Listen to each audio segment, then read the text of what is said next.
Hi എല്ലാ കൂട്ടുകാർക്കും പുതിയൊരു വീഡിയോയിലേക്ക് സ്വാഗതം. ഇന്നത്തെ നമ്മുടെ റെസിപ്പി എന്ന് പറയുന്നത് ചിക്കൻ പുലാവാണ്. വളരെ ഈസി ആയിട്ട് സിമ്പിളായിട്ട് നമുക്ക് തയ്യാറാക്കിയെടുക്കാം. അപ്പം വളരെ ടേസ്റ്റിയാണ് കഴിക്കാൻ. ഇതെങ്ങനെയാണ് തയ്യാറാക്കിയെന്ന് നമുക്ക് നോക്കാം. അതിന് വേണ്ടിയിട്ട് കുറച്ച് ചിക്കനിലേക്ക് നമ്മൾ കുറച്ച് മസാല ഇട്ട് കൊടുത്തിട്ടുണ്ട്. പുലാവ് മസാലയാണ് ഇട്ട് കൊടുത്തേക്കുന്നത്. അതല്ല എങ്കിൽ നമ്മുടെ ഗരം മസാല ചേർത്ത് കൊടുക്കാവുന്നതാണ്. അതിലേക്ക് 1/4 ടീസ്പൂണ് മഞ്ഞൾപ്പൊടിയും കൂടി ചേർത്ത് കൊടുത്തിട്ടുണ്ട്. ഇത് നന്നായിട്ട് മിക്സ് ചെയ്ത് മാറ്റി വെക്കാം.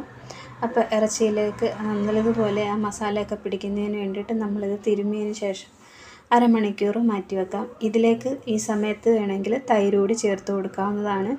ഞാനിപ്പോൾ ഇതിലേക്ക് തൈര് ചേർത്ത് കൊടുക്കുന്നില്ല. ഓൾറെഡി നമ്മളിതിലേക്ക് തക്കാളിയൊക്കെ ചേർക്കുന്നുണ്ട്, അതുകൊണ്ട് തൈര് ചേർത്ത് കൊടുക്കുന്നില്ല. പിന്നെ ഇതിലേക്ക് വേണ്ടത് 7 പച്ചമുളക് എടുത്തിട്ടുണ്ട്, 2 കഷ്ണം ഇഞ്ചി, കുറച്ച് വെളുത്തുള്ളി എടുത്തിട്ടുണ്ട്, പിന്നെ 2 പഴുത്ത തക്കാളി, 2 ചെറിയ കിഴങ്ങ് കഷ്ണങ്ങളാക്കി മുറിച്ചെടുത്തിട്ടുണ്ട്, 1 ക്യാരറ്റിൻ്റെ പകുതി എടുത്തിട്ടുണ്ട്, പിന്നെ കുറച്ച് പുതിന ഇല, മല്ലിയില, 2 മീഡിയം സൈസ് സവാള അരിഞ്ഞെടുത്തിട്ടുണ്ട്. അപ്പോൾ ഇത്രയും നമ്മൾ എടുത്തിട്ടുണ്ട്. വേറെ വെജിറ്റബിൾ വേണമെങ്കിൽ ചേർക്കാവുന്നതാണ്. അപ്പോൾ ഞാൻ 2 ഗ്ലാസ് അരിയാണ് എടുത്തേക്കുന്നത്, ബസ്മതി റൈസാണ് എടുത്തേക്കുന്നത്.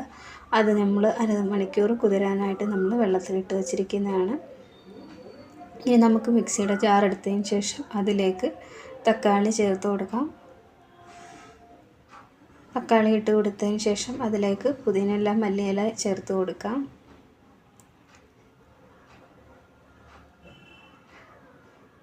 അതുകൂടി ഇട്ട് കൊടുത്തതിന് ശേഷം നമ്മുടെ എരിവിന് ആവശ്യത്തിനുള്ള പച്ചമുളകാണ് ചേർത്ത് കൊടുക്കുന്നത്. നമ്മളിതിലേക്ക് മുളക് പൊടിയും മല്ലിപ്പൊടി ഒന്നും ചേർക്കുന്നില്ല. അപ്പം എരിവിനനുസരിച്ചുള്ള മുളകാണ് ചേർത്ത് കൊടുത്തേക്കുന്നത്.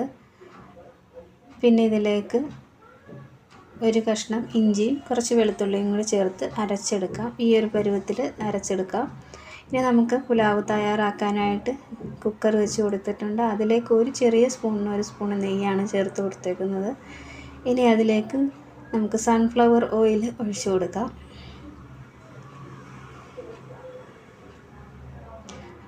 അപ്പോൾ എണ്ണ നന്നായിട്ട് ചൂടായി വരട്ടെ. അപ്പോൾ നന്നായിട്ട് ചൂടായതിന് ശേഷം അതിലേക്ക് നമ്മുടെ കറുകപ്പട്ട, ഏലക്ക, സ്പൈസസൊക്കെ ഇട്ട് കൊടുക്കാം. അതൊന്ന് ചൂടായി അതിൻ്റെ ഫ്ലേവറൊന്ന് എണ്ണയിലേക്ക് ഇറങ്ങട്ടെ. അപ്പോൾ ജസ്റ്റ് ഒന്ന് ഇളക്കി കൊടുക്കാം. ഇനി അതിലേക്ക് നമുക്ക് കുറച്ച് അണ്ടിപ്പരിപ്പ് ചേർത്ത് കൊടുക്കാം. അപ്പം അണ്ടിപ്പരിപ്പ് ഇല്ല എങ്കിൽ ചേർക്കണമെന്നില്ല, ഉണ്ടെങ്കിൽ ചേർത്ത് കൊടുക്കാവുന്നതാണ്. ഒരു ടേസ്റ്റ് കിട്ടും. അപ്പോൾ അതൊന്ന് മൂത്തതിന് ശേഷം നമ്മൾ സവാള ഇതിലേക്ക് ചേർത്ത് കൊടുത്തിട്ടുണ്ട്. അതിനി നല്ലതുപോലെ ഒന്ന് വഴറ്റിയെടുക്കാം. ഇപ്പോൾ ഉള്ളിയൊക്കെ ഇതേ കളറ് ചെറുതായിട്ടൊന്ന് മാറിയിട്ടുണ്ട്. ഇനി ഇതിലേക്ക് നമ്മൾ എടുത്ത് വെച്ചിരുന്ന ഇഞ്ചി വെളുത്തുള്ളിയിൽ നിന്ന് കുറച്ച് നമ്മൾ ചതച്ചെടുത്തിട്ടുണ്ടായിരുന്നു. അതിലേക്ക് ഇട്ട് കൊടുത്തതിന് ശേഷം ഇനി ഉള്ളി 2 കൂടി നന്നായിട്ട് ഒന്ന് വഴറ്റിയെടുക്കാം. ഒരുപാട് ഗോൾഡൻ കളറൊന്നും ആവണ്ട. ഇഞ്ചി വെളുത്തുള്ളിയുടെ ആ ഒരു പച്ചമണം ഒന്ന് മാറി ഒന്ന് വഴണ്ട് കിട്ടിയാൽ മതി. അപ്പോൾ നമുക്കിത് ചെറിയ തീയിലിട്ടതിന് ശേഷം ഒന്ന് വഴറ്റിയെടുക്കാം. ഇപ്പോൾ ഉള്ളിയൊക്കെ വാടിയിട്ടുണ്ട്. ഇനി നമുക്കിതിലേക്ക് നമ്മൾ അരച്ച് വെച്ചിരുന്ന പേസ്റ്റില്ലേ, പുതിന തക്കാളി പേസ്റ്റ് ഇതിലേക്ക് ചേർത്ത് കൊടുക്കാം. ഈ സമയത്ത് നമുക്ക് വേണമെങ്കിൽ നാരങ്ങ നീര് അല്ലെങ്കിൽ തൈര് കൂടി ചേർത്ത് കൊടുക്കാവുന്നതാണ്. അപ്പോൾ നമ്മുടെ ചിക്കനൊക്കെ ആ സമയത്ത് കുറച്ചുകൂടെ ഒന്ന് സോഫ്റ്റായി കിട്ടും. അപ്പോൾ ഇതിൻ്റെ ആ പച്ചമണം ഒന്ന് മാറി നന്നായിട്ടൊന്ന് വഴണ്ട് വന്നിട്ടുണ്ട്. ഇനി നമുക്കിതിലേക്ക് നമ്മൾ എടുത്ത് വെച്ചിരിക്കുന്ന ചിക്കൻ ചേർത്ത് കൊടുക്കാം. ചിക്കൻ ഇട്ട് കൊടുത്തിട്ടുണ്ട്. കൂടെ തന്നെ നമുക്ക് ക്യാരറ്റ്, ഉരുളക്കിഴങ്ങ് ചേർത്ത് കൊടുക്കാം. അപ്പോൾ ഇതിന് സമയത്ത് നമുക്ക് ഗ്രീൻ പീസൊക്കെ ഉണ്ടെങ്കിൽ ചേർത്ത് കൊടുക്കാവുന്നതാണ്. അപ്പോൾ ഇത് ഇത്രയും ചേർത്ത് കൊടുത്തതിന് ശേഷം നല്ലതുപോലെ ഒന്ന് ഇളക്കി യോജിപ്പിച്ചെടുത്തിട്ടുണ്ട്. ഇനി നമുക്കിതിലേക്ക് അരി ഇട്ട് കൊടുക്കാം. അരി നന്നായി വെള്ളം ഊറ്റിയെടുത്തതിന് ശേഷം ഇതിലേക്ക് ഇട്ട് കൊടുത്തതിന് ശേഷം നല്ലതുപോലെ ഇളക്കി യോജിപ്പിച്ചെടുത്തിട്ടുണ്ട്. അരി പൊടിഞ്ഞു പോകാത്ത രീതിയിൽ വേണം ഇളക്കിയെടുക്കാനായിട്ട്. ഇനി നമ്മളിതിലേക്ക് വെള്ളം ഒഴിച്ചു കൊടുത്തിട്ടുണ്ട്. ഞാനിതാ ഈ ഒരു ഗ്ലാസ്സിന് 2 ഗ്ലാസ് അരിയാണ് എടുത്തേക്കുന്നത്. അതിലൊരു 3 ഗ്ലാസ് വെള്ളം നമ്മൾ ചേർത്ത് കൊടുത്തിട്ടുണ്ട്. ഈ സമയത്ത് ഉപ്പ് ചേർത്ത് കൊടുക്കണം. ഉപ്പ് കുറച്ച് മുന്തി നിൽക്കുന്ന രീതിയിൽ ഉപ്പ് ചേർത്ത് കൊടുക്കണം. നമ്മുടെ റൈസ് വെന്ത് വരുമ്പോഴത്തേക്കിന് കറക്റ്റ് ഉപ്പ് പരുവമായിരിക്കണം. അപ്പോൾ ഉപ്പ് കൂടി ചേർത്ത് കൊടുത്തതിന് ശേഷം നമ്മൾ അടച്ച് വെച്ച് ഒരു 2 വിസിലടിച്ചതിന് ശേഷം തീ ഓഫ് ചെയ്യാം. അപ്പോൾ നമ്മളിതാ കുക്കറിൽ വെച്ചിട്ടുണ്ട്. അല്പസമയം കഴിഞ്ഞ് നമ്മൾ കുക്കർ തുറന്ന് നോക്കുകയാണ്. എയറെല്ലാം പോയതിന് ശേഷം നമ്മൾ തുറന്ന് നോക്കുകയാണ്. അപ്പോൾ നമ്മുടെ പുലാവ് കറക്റ്റ് ആ ഒരു പരുവത്തിൽ കിട്ടിയിട്ടുണ്ട്. അപ്പോൾ ഇത് നമ്മൾ ഈ സമയത്ത് നമ്മൾ ഇളക്കി നോക്കിയാൽ ഇങ്ങനെ കുഴഞ്ഞു പോലെ ഇരിക്കുന്ന ചൂട് നല്ലതുപോലെ ഉണ്ട്.